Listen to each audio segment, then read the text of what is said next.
जब दीदी का सरकार बनेगा चौथी बार तो मेरा पहला प्रायोरिटी रहेगा अलीपुरदुआर। ভিডিওটা শেষ পর্যন্ত দেখুন আর এই দিদি কি বলছে আপনারা শুনুন। আর ভিডিওটা ভালো লাগলে চ্যানেলটা সাবস্ক্রাইব করবে অবশ্যই। कम से कम चाय बागान में आपका 250 से 300 रुपया डेली वेज हो, ये मैं सुनिश्चित करूंगा।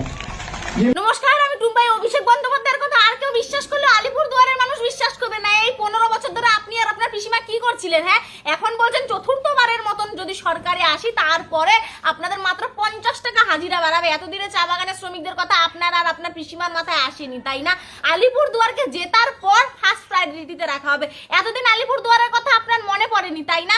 এ আবার চুক্তি করে, মানে কি বলবো, লজ্জা শরম বলতে কিচ্ছু নেই। এতই যদি আপনার ক্ষমতা থেকে থাকে আগে হাজিরা বাড়িয়ে দেখান। এই যে বলছেন 250 টাকা দিয়ে কি সংসার চলে, সত্যি 250 টাকা দিয়ে সংসার চলে না। তাহলে পরে তো আপনার আগেই উচিত তারা যাতে ঠিকঠাক ভাবে সংসার চালাতে পারে আগে তাদের জন্য কাজ করে তারপর তাদের কাছে ভোট চাওয়া। মানে আমাদের আলিপুরদুয়ারের মানুষ একেবারে জীবনটা হাতে নিয়ে আপনাদের গুন্ডা মস্তানের মাঝখান থেকে গিয়ে ভোট দিয়ে এসে আপনার পিসিমাকে সরকার বানাবে আর আপনি আরো চুরিচামারি করবেন। আর তারপর আপনি আদৌ 50 টাকা বাড়াবেন কি বাড়াবেন না, আলিপুরদুয়ারকে ফার্স্ট প্রায়োরিটিতে রাখবেন না লাস্ট প্রায়োরিটিতে রাখবেন, কি গ্যারান্টি আছে? আপনার তো মুখের কথা 2 টাকা ভ্যালু নেই।